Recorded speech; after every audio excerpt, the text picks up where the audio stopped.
Hola amigos, ¿qué tal? Stuart here from Spain Speaks with an update video today, day 341 of the current situation. And rioting and looting is back in Spain's two biggest cities, Madrid and Barcelona, as people have taken to the streets in protest for the jailing of a rap artist here in Spain. But more about that in just a moment. Firstly, a big thanks to all of the people that left comments on the last video. Lots of comments, lots of debate happening there as usual. Thanks to people that supported the channel by buying merchandise, and a big thanks to my patrons on Patreon for your support. Now let's get into the news, and as I said before, rioting and looting has returned to a couple of cities here in Spain. As we can see here, police have charged at protesters in Madrid, and a second night of riots in Catalonia in protests in support of Pablo Hasél. They demand the release of Hasél, arrested this Tuesday in Lleida for a crime of glorifying terrorism. The arrest and imprisonment of rapper Pablo Hasél has resulted in the second consecutive day of altercations and police charges during the concentrations called in different parts of the Spanish geography.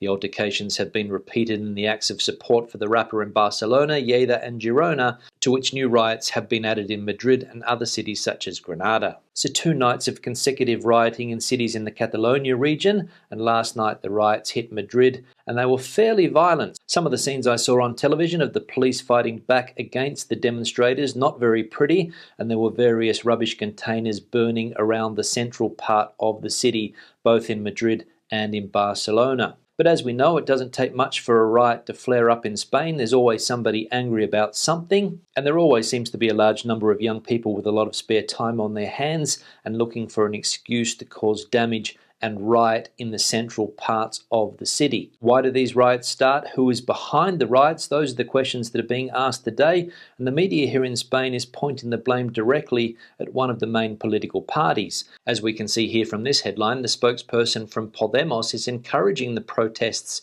for Pablo Hasél, which has left more than 45 detainees. The spokesperson in question, Pablo Echenique, describes the protesters as young anti-fascists who demand justice and freedom of expression in the streets, while his party criticizes the police action. The Podemos political party was born in the Puerta del Sol, and a decade later some of its leaders sit in the Council of Ministers.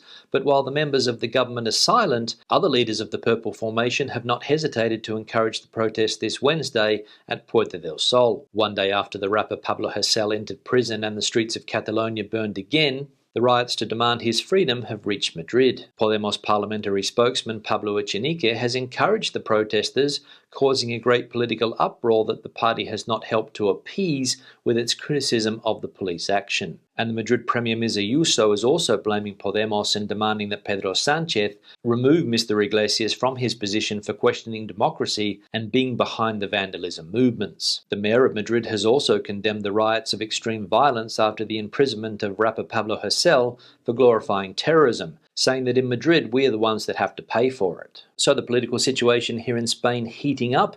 As we can see, people like Mr. Ayuso calling for the head of Deputy President Pablo Iglesias. Will Mr. Sánchez heed that request? Time will tell. Now, we've all seen in recent times how the health situation here in Spain has improved dramatically over the last couple of weeks. Various autonomous communities have decided to ease restrictions, but the central government is saying that this is not a good idea and they would prefer that restrictions be kept in place. But as we can see here, the Madrid community has again ignored the health department and is relaxing restrictions against COVID-19, even though it has the worst health data in Spain. The Madrid community leads the rest of the country when it comes to infections, and its occupation of ICUs continues to grow. But the government of Isabel Díaz Ayuso is ignoring the call for prudence and responsibility from the Ministry of Health, other autonomous communities and experts who are saying that we must differentiate the trend, which is good, from the situation in general, which is still very bad. So the Madrid community again deciding to differentiate itself from the rest of the country, going down its own path,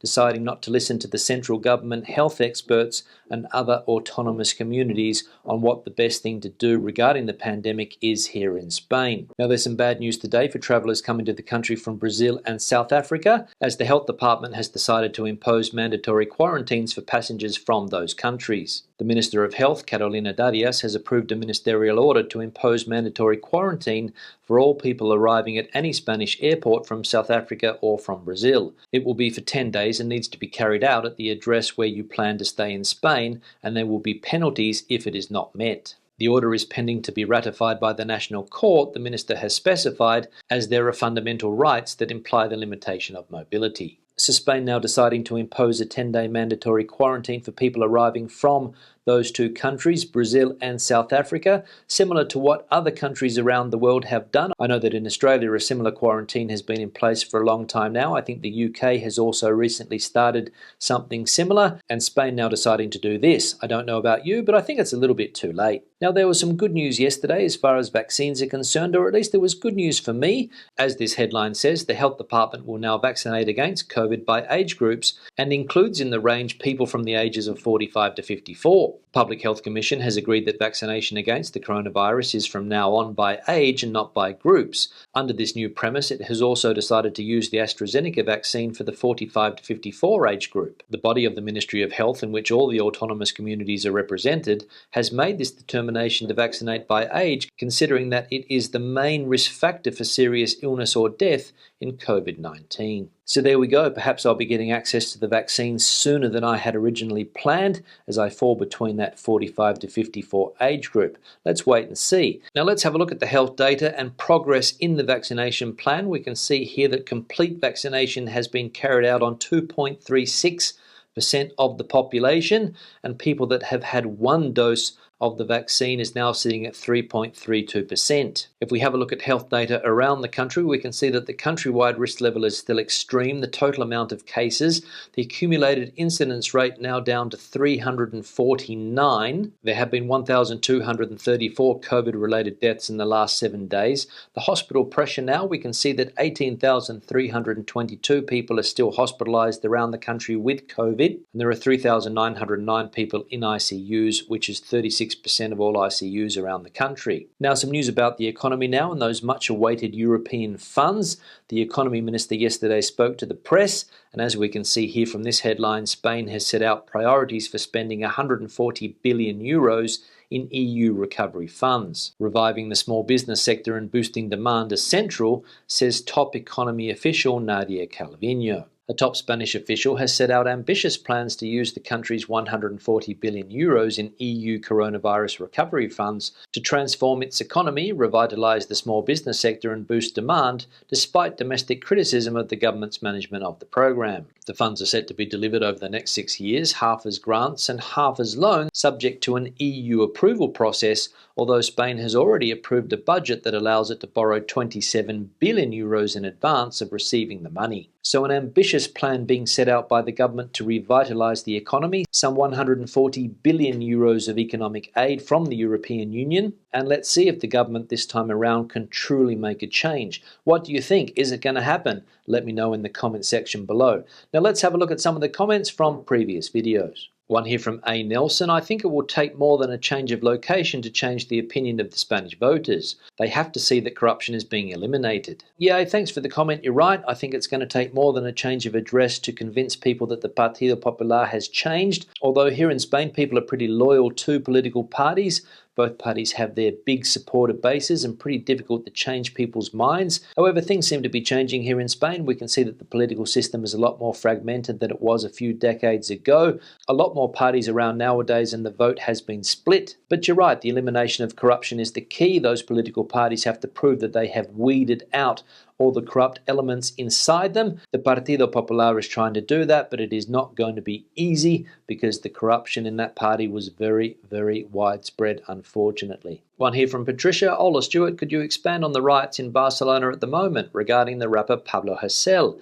Our young son, who lives and works in Barcelona at Port Vell, was caught up in the riots accidentally. He sent a couple of videos, looked like nasty stuff. I read up on the situation but could not fully understand what is actually happening. Thanks, Stuart. Yeah, Patricia, thanks for the comment, and sorry to see that your son was caught up in those riots yesterday. Unfortunately, this can happen here in Spain. Be in the wrong place at the wrong time. One of these riots flares up, or maybe you go along to show your support for free speech, and all of a sudden things turn violent. And when things do turn violent, they can get out of hand very, very quickly, especially in cities like Barcelona. And last night, as we saw in Madrid, where the riot police charge at the protesters, pull out their batons, start hitting people. I also heard yesterday in Barcelona somebody lost an eye because of a foam bullet or foam pellet.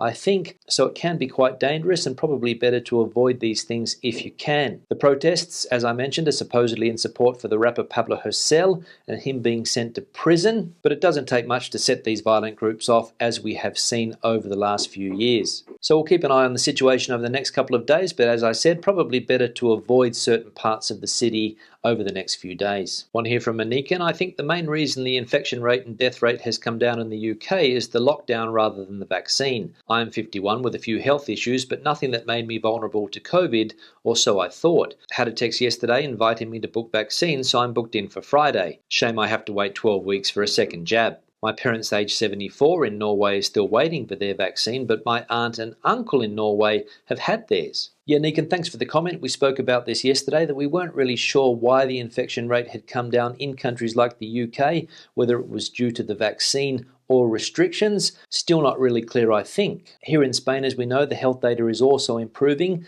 Numbers have come down very, very quickly over the last couple of weeks, and I don't think that is due to the vaccine, but more likely due to restrictions. So that could also be the case in other countries as well. And there are still quite a few people here in Spain in higher risk groups that are waiting to receive the vaccine, especially the elderly. I know somebody whose grandmother in Galicia is 87 years old, and it was announced yesterday that the vaccination plan is going to start for them, but they're doing it in alphabetical order, starting with the letter H, and this lady's surname starts with the letter D, so she's still going to be waiting a while to get vaccinated, unfortunately for her and for her family, who are worried at the moment. One here from Happy Hermit. Parts of Africa in the 1980s required a yellow fever jab to holiday or work there. No jab, no travel. So what exactly is the problem with the jab to travel now? Only curious. Yeah, Happy Hermit, thanks for the comment. And that is also something that I have asked myself before, why some people get upset when they hear words like COVID-19 passport, that you're going to have some type of certificate to travel safely around the world from now on. As you mentioned there, various places around the world require vaccinations. If you go to Africa, if you go to some South American countries, some Asian countries as well, require you to have vaccinations. So it's nothing new, and I can't see what the problem is either, but I'd like to open the question up for debate. What's your opinion on this? Would you be willing to have a vaccination passport if it meant safe travel? Let us know in the comment section below. One here from Helen. Thanks for the videos. I'm wanting to come back to Spain. Any news on letting second house owners come out without worrying about the 180-day regulations? Yeah, Helen, thanks for the comment. As far as I know, there is no change to that rule. People from non-European countries are only allowed to come to Spain for a maximum of 90 days in every 180-day period. I don't think the fact that you own property here in Spain changes that rule, but I could be wrong. And again, if anybody knows any different, let us know in the comment section. But I'm sure, Helen, that there are a lot of people in a similar situation to yourself, dying to get back to Spain, see their second property, see their investments,